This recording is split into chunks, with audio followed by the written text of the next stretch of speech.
എല്ലാവർക്കും പുതിയൊരു വീഡിയോയിലേക്ക് സ്വാഗതം. അപ്പോൾ ഇന്ന് നമ്മോടൊപ്പം ഉള്ളത് ഹീറോയുടെ സൂം കോമ്പാക്റ്റ് എഡിഷനാണ്.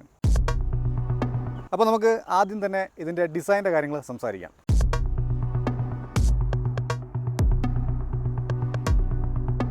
ഇതൊരു വളരെ സ്പോർട്ടി ആയിട്ടുള്ള ഒരു സ്കൂട്ടർ ഡിസൈനാണ്.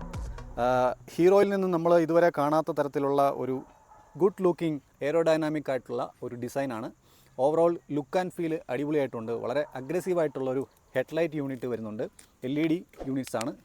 അതുപോലെ തന്നെ നമുക്ക് ഓവറോൾ ഇതിൻ്റെ എഡ്ജും മറ്റ് കാര്യങ്ങളൊക്കെ നോക്കിക്കഴിഞ്ഞാൽ വളരെ ഷാർപ്പായിട്ടുള്ള ഒരു ഡിസൈൻ അപ്രോച്ച് നമുക്ക് കാണാൻ പറ്റും. എസ്പെഷ്യലി ഈ ഒരു പുറകിലേക്ക് വരുന്ന പോർഷനും അതുപോലെ തന്നെ ഇതിൻ്റെ റിയർ ലൈറ്റും ഒക്കെ അടിപൊളിയായിട്ടുണ്ട്. ഓവറോൾ വളരെ ഷാർപ്പായിട്ടാണ് ഡിസൈൻ ചെയ്തിരിക്കുന്നത്. നല്ല ഒരു സൂപ്പർബായിട്ടുള്ള ഡിസൈനാണ്. ഇതിൻ്റെ ഹെഡ് ലാമ്പ് യൂണിറ്റ് എന്ന് പറയുന്നത് LED പ്രൊജക്ടർ ലാമ്പാണ്. 2 എണ്ണം ഇത് ലോ ബീമാണ്.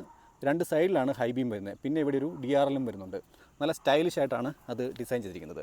പിന്നെ ഈ കാണുന്നത് ഒരു കോർണർ ബെൻഡിൽ വരുന്ന ലാമ്പാണ്. അത് നമ്മൾ ടേൺ ചെയ്യുന്ന സമയത്ത് അല്ലെങ്കിൽ വണ്ടി ജസ്റ്റ് ഒന്ന് ബെൻഡ് ചെയ്യുന്ന സമയത്തും അത് ഓണാവും ഓട്ടോമാറ്റിക്കലി. വളരെ യൂസ്ഫുൾ ആയിട്ടുള്ള ഒരു ഫീച്ചറാണത്. ഇന്ത്യയുടെ ഫ്ലാഗിനെ സിംബലൈസ് ചെയ്യുന്ന ഒരു ഡിസൈനൊക്കെ ഇവിടെ കൊടുത്തിട്ടുണ്ട്. അതൊക്കെ നന്നായിട്ടുണ്ട്. അപ്പം ഓവറോൾ ഡിസൈൻ അടിപൊളിയായിട്ടുണ്ട്. വളരെ സൂപ്പർബായിട്ടുള്ള ഒരു ഡിസൈൻ തന്നെയാണ്.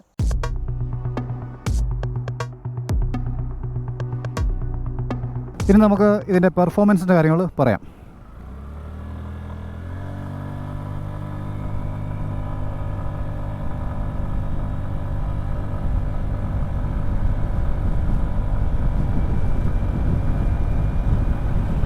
നമുക്കിതിൻ്റെ ഇനിഷ്യൽ പിക്കപ്പ് എന്ന് പറയുന്നത് അത്യാവശ്യം പവർഫുള്ളായിട്ട് ഫീൽ ചെയ്യും.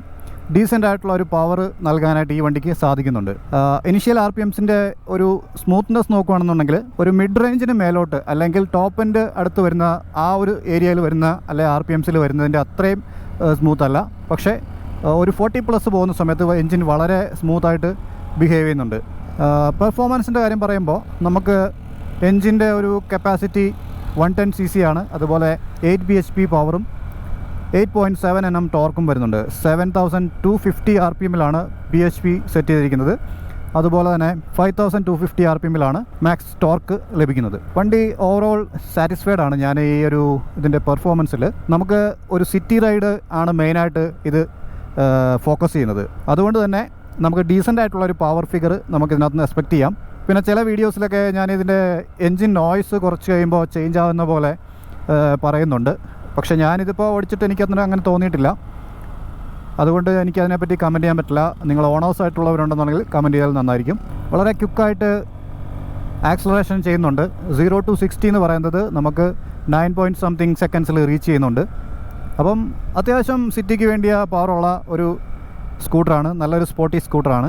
അപ്പോൾ അത്രയൊക്കെ കാര്യങ്ങളാണ് പെർഫോമൻസിൻ്റെ കാര്യങ്ങൾ പറയാനായിട്ടുള്ളത്. അപ്പം ഈ ഒരു കോമ്പാക്റ്റ് എഡിഷൻ്റെ പ്രത്യേകത എന്ന് പറയുന്നത് മാക്സിമം ടോപ്പ് എൻഡ് മോഡലിൽ വരുന്ന ഫീച്ചേഴ്സ് എല്ലാം ഇതിനകത്ത് വരുന്നുണ്ട്. Bluetooth connectivity, SMS call alert, അങ്ങനെയുള്ള കാര്യങ്ങളെല്ലാം നമുക്ക് ഇതിനകത്ത് നൽകുന്നുണ്ട് അവർ. USB പോർട്ട്, ഫ്രണ്ടിൽ വരുന്ന ഗ്ലോ ബോക്സ്, അതൊക്കെ അഡീഷണൽ ആയിട്ട് നമുക്ക് ഇതിനോടൊപ്പം തന്നെ വരുന്നുണ്ട്. ഹാൻഡ്ലിങ് വളരെ ഈസിയാണ്. നമുക്കിപ്പോൾ ഒരു സിറ്റിയിൽ ഒരു 40 to 50 ഓടിക്കാനായിട്ട് വളരെ കംഫർട്ടബിളാണ് ഈ ഒരു വണ്ടി. ഹെഡ് ലാമ്പിൻ്റെ വിസിബിലിറ്റി എന്ന് പറയുന്നത് നൈറ്റിൽ തെറ്റില്ലാത്ത ഒരു വിസിബിലിറ്റിയാണ്. ഓവർ ഇൻറ്റൻസിറ്റി ഉണ്ടെന്ന് പറയുന്നില്ല. സ്റ്റിൽ സിറ്റി റൈഡിന് നമുക്ക് ധാരാളമാണ്. ഇതിൻ്റെ മീറ്റർ കൺസോളിലേക്ക് വന്നു കഴിഞ്ഞാൽ ഒരു ഫുള്ളി ഡിജിറ്റൽ മീറ്റർ കൺസോളാണ്. ഒരു ബേസിക് ആയിട്ടുള്ള ഇൻഫർമേഷൻസ് ഒക്കെയാണ് ഇതിനകത്ത് കൊടുക്കുന്നത്. ഫ്യൂൽ ഗേജ്, അതുപോലെ ടൈം, ഓഡോമീറ്റർ, സ്പീഡോമീറ്റർ, അപ്പം അങ്ങനെയുള്ള കാര്യങ്ങളാണ്. പിന്നെ ഒരു ട്രിപ്പ് മീറ്ററും വരുന്നുണ്ട്. i3s ടെക്നോളജി വരുന്നുണ്ട്. നമുക്ക് ഓൺ ഓഫ് ചെയ്യാനുള്ള ബട്ടണുണ്ട്. ഇത് സ്റ്റാർട്ട് ബട്ടൺ, അതുപോലെ ലെഫ്റ്റിൽ high beam, low beam, pass switch, indicator, horn, അത്രയും കാര്യങ്ങളാണ്. വളരെ മിനിമലായിട്ടുള്ള കാര്യങ്ങളേ ഉള്ളൂ. ഫിസിക്കലായിട്ടുള്ളൊരു കീ ഉണ്ട്. ചെറിയൊരു ഗ്ലൗ ബോക്സ് 2 എണ്ണം വരുന്നുണ്ട്. അപ്പം ഒരു ചെറിയ ഹെൽമെറ്റ് വെക്കാനുള്ള സ്പേസ് ഉണ്ട്. ഇത് ഫ്യൂൽ ലിഡാണ്. ഇവിടെ ഒരു ലൈറ്റും വരുന്നുണ്ട്. നമുക്ക് രാത്രിയിൽ വളരെ യൂസ്ഫുള്ളാണ്. വീൽസിൻ്റെ കാര്യം പറയുകയാണെങ്കിൽ ഡയമണ്ട് കട്ട് അലോയ് വീൽസാണ്. 12 ഇഞ്ച് അലോയ് വീൽസാണ് വരുന്നത്. വളരെ കംഫർട്ടബിളാണ് റൈഡ്. യൂറോ ഗ്രിപ്പിൻ്റെ ട്യൂബ്ലെസ് ടയേഴ്സാണ് വരുന്നത്. അത്യാവശ്യം ഡീസൻ്റ് ആയിട്ടുള്ള ഒരു ഗ്രിപ്പ് കിട്ടുന്നുണ്ട്. 90 സെക്ഷനാണ് ഫ്രണ്ടിൽ. റിയറിൽ നമുക്ക് 100 സെക്ഷനാണ് വരുന്നത്. അത്യാവശ്യം വലിപ്പമുള്ള ഈ ഒരു സെഗ്മെൻറ്റിൽ തന്നെ അത്യാവശ്യം വലിപ്പമുള്ള ടയേഴ്സാണ്. ബ്രേക്കിങ്ങിൻ്റെ കാര്യം പറയുകയാണെന്നുണ്ടെങ്കിൽ ഒരു പ്രോഗ്രസീവായിട്ടുള്ള ബ്രേക്ക് ഫീഡ്ബാക്കാണ് വരുന്നത്. അതുപോലെ ഫ്രണ്ടിലെ ഡിസ്ക് എന്ന് പറയുന്നത് 190 സെക്ഷൻ ഡിസ്ക്കാണ് വരുന്നത്. വൈബ്രയുടെ കാലിപ്പറാണ് വരുന്നത്. റിയറിൽ ഡ്രമ്മാണ്. പിന്നെ സസ്പെൻഷൻ യൂണിറ്റിൻ്റെ കാര്യം പറഞ്ഞാൽ ടെലിസ്കോപ്പിക് ആണ്. കംഫർട്ടബിൾ ആയിട്ടുള്ള ഒരു റൈഡ് നമുക്ക് എക്സ്പീരിയൻസ് ചെയ്യാൻ പറ്റും. റിയറിൽ അഡ്ജസ്റ്റബിൾ ആണ്. അതുപോലെ തന്നെ സിറ്റി റൈഡിലും അതുപോലെ നമുക്ക് ഗട്ടറൊക്കെ ഉള്ളിടത്തൂടെ വലിയ ഓവറായിട്ടുള്ള ഒരു ഇടിപ്പൊന്നും ഫീൽ ചെയ്യത്തില്ല. വളരെ കംഫർട്ടബിളായിട്ട് റൈഡ് ചെയ്യാൻ പറ്റും.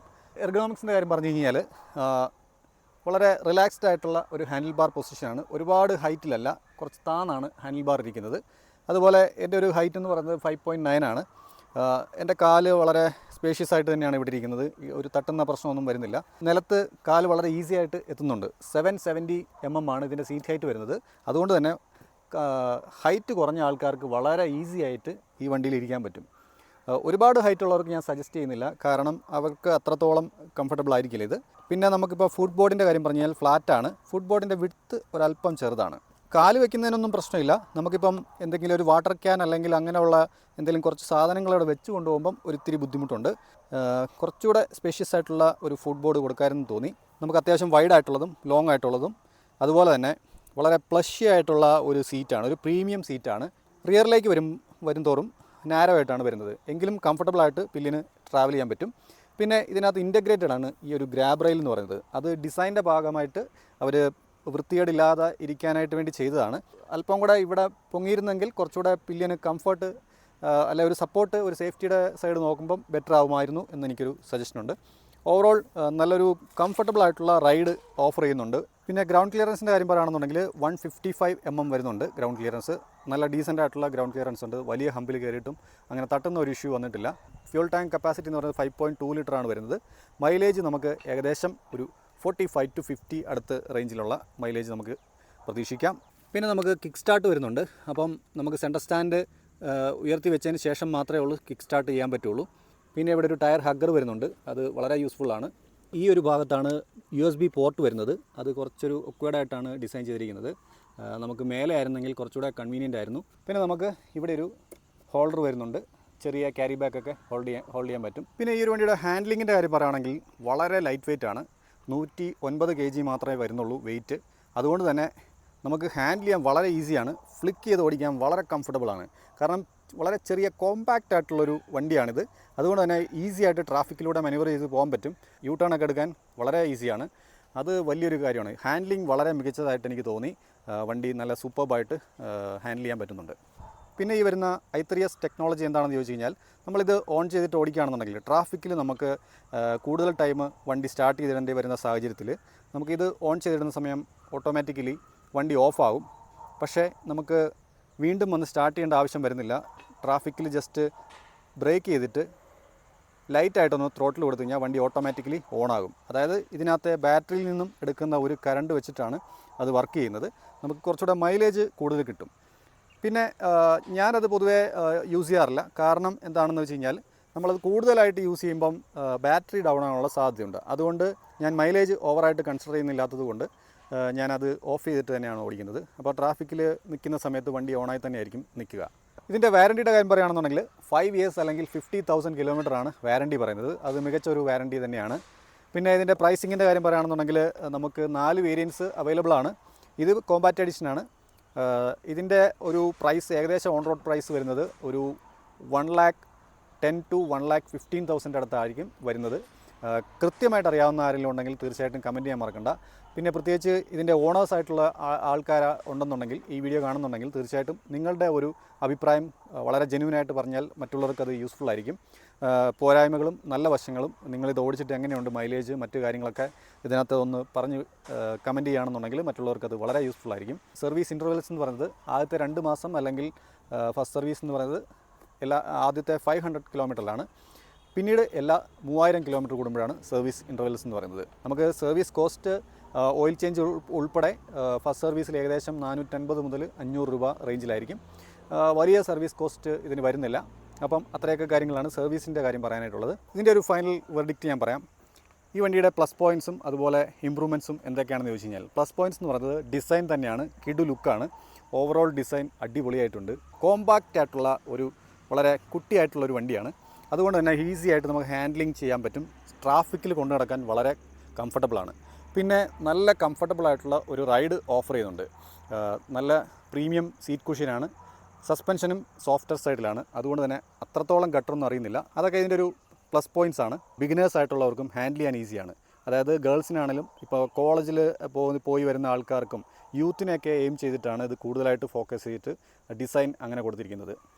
പിന്നെ ഇതിൻ്റെ കുറച്ച് ഇമ്പ്രൂവ്മെൻറ്റ്സിൻ്റെ കാര്യം പറഞ്ഞു കഴിഞ്ഞാൽ ഒരു ഇനീഷ്യൽ RPMസിൽ ചെറിയൊരു ജെർക്കിങ് അല്ലെങ്കിൽ ഒരു ചെറിയൊരു വൈബ്രേഷൻ പോലെ ഫീൽ ചെയ്യുന്നുണ്ട്. പക്ഷേ അതൊരു സ്പീഡ് കൂടുന്തോറും ഒരു 45-50+ കയറുന്ന സമയത്ത് അത് സ്മൂത്തായി വരും. പെർഫോമൻസ് ഒക്കെ നല്ല ഡീസൻ്റ് ആയിട്ടുള്ള ഒരു പവർ ഫിഗേഴ്സ് കൊടുക്കാൻ സാധിച്ചിട്ടുണ്ട്. പിന്നെ ഈ ഒരു ഫുട് ബോർഡിൻ്റെ ആ ഒരു വിഡ്ത്ത് കുറച്ചുകൂടെ ബെറ്റർ ആക്കാനും തോന്നി, അല്ലെങ്കിൽ കൂട്ടാനും തോന്നി. അങ്ങനെയുള്ള ചെറിയ ചെറിയ മൈന്യൂട്ടായിട്ടുള്ള ഒരു ഇത് മാത്രമേ എനിക്ക് ഫൈൻഡ് ചെയ്യാൻ പറ്റിയിട്ടുള്ളൂ. എന്തായിരുന്നാലും ഓവറോൾ വണ്ടി എനിക്ക് ഇഷ്ടപ്പെട്ടു. വളരെ ഗുഡ് ലുക്കിംഗ് ആയിട്ടുള്ള ഒരു സ്കൂട്ടറാണ്. ഹീറോയിൽ നിന്നും ഡിസൈൻ നമ്മൾ പ്രതീക്ഷിച്ചതിലും ബെറ്റർ ആയിട്ടുള്ള ഡിസൈനാണ് ഇപ്പോൾ വരുന്നത്.